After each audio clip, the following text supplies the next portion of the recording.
Assalamualaikum warahmatullahi wabarakatuh. Nama saya Nomardia. Saya dari Fakultas Usuluddin dan Humaniora. Saya dari jurusan Psikologi Islam. Di sini saya menjelaskan proposisi dalam bahasa Indonesia. Pengertian proposisi. Proposisi adalah pernyataan dalam bentuk kalimat yang dapat dinilai benar dan salahnya. Proposisi merupakan unit terkecil dari pemikiran yang mengandung maksud sempurna. Jika kita menganalisis suatu pemikiran, taruhlah suatu buku, kita akan mendapat suatu pemikiran dalam buku itu, dan lebih khususnya lagi dalam bab-babnya. Kemudian, pada paragraf dan akhirnya pada unit yang tidak dapat dibagi lagi, yakni disebut proposisi. Hukum-hukum logika proposisi. Hukum logika proposisi sering juga dinamakan dengan hukum-hukum aljabar proposisi, karena beberapa hukum tersebut mirip dengan hukum aljabar pada sistem bilangan real, misalnya yaitu hukum distributif.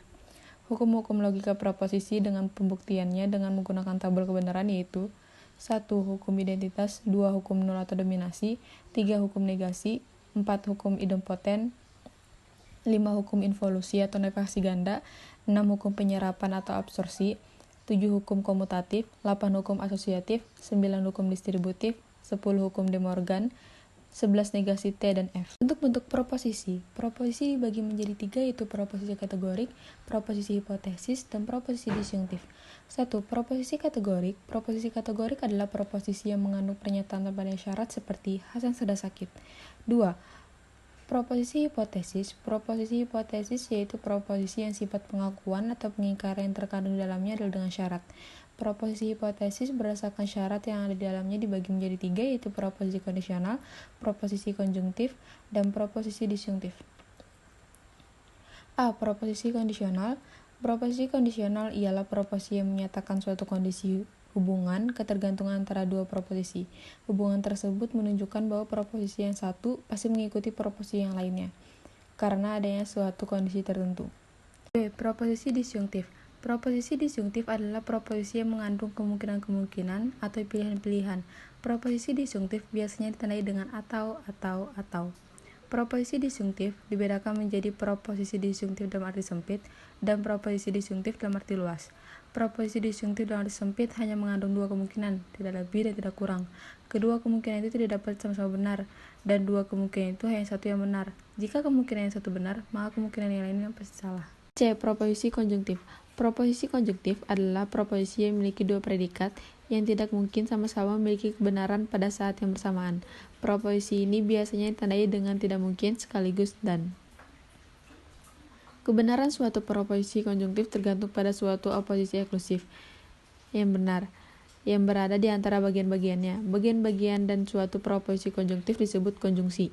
Proposisi-proposisi semacam ini dapat dijabarkan menjadi dua proposisi hipotetis atau menjadi suatu kombinasi yang terdiri dari proposisi hipotesis dan proposisi kategoris. 2. Proposisi disjunktif. Seperti juga proposisi hipotetik, proposisi disjunktif pada hakikatnya juga terdiri dari dua buah proposisi kategorika. Sebuah proposisi disjunktif seperti proposisi jika tidak benar maka salah, jika dianalisis menjadi proposisi itu benar dan proposisi itu salah. Kopula yang berupa jika dan maka mengubah dua proposisi kategorik menjadi permasalahan disjunktif. Kopula dari proposisi disjunktif bervariasi sekali seperti hidup kalau tidak makan adalah mati, Eko di kantin atau di perpus, jika bukan Dian yang memberi maka Dodi.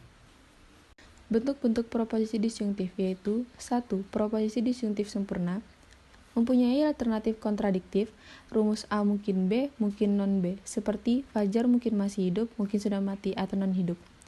2. Proposisi disjunktif tidak sempurna. Tidak sempurna alternatifnya tidak berbentuk kontradiktif. Rumus A, mungkin B, mungkin C, seperti Gilang berhelm hitam atau berhelm putih. Jenis-jenis proposisi. Proposisi dapat dibagi ke dalam 4 aspek, yaitu 1. Berdasarkan bentuk, 2. Berdasarkan sifat, 3. Berdasarkan kualitas, 4. Berdasarkan kuantitas. 1. Berdasarkan bentuk.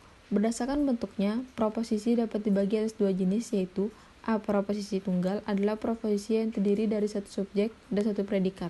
Contoh, setiap barang harus disusun dan ditata dengan rapi. B. Proposisi majemuk atau jamak adalah proposisi yang terdiri dari D seberangan satu subjek dan lebih dari satu predikat. Contoh, semua makhluk hidup pasti bernapas. 2. Berdasarkan sifat. Berdasarkan sifat, proposisi dapat dibedakan ke dalam dua jenis, yaitu A. Proposisi kategorial adalah proposisi yang hubungan antara subjek dan predikat itu tidak membutuhkan atau memerlukan syarat apapun. Contoh, setiap mahasiswa memiliki KTM sebagai identitasnya. B. Proposisi kondisional adalah proposisi yang membutuhkan syarat tertentu di dalam hubungan subjek dan predikatnya. Proposisi dapat dibedakan ke dalam dua jenis, yaitu proposisi kondisional hipotesis dan proposisi kondisional disjunktif.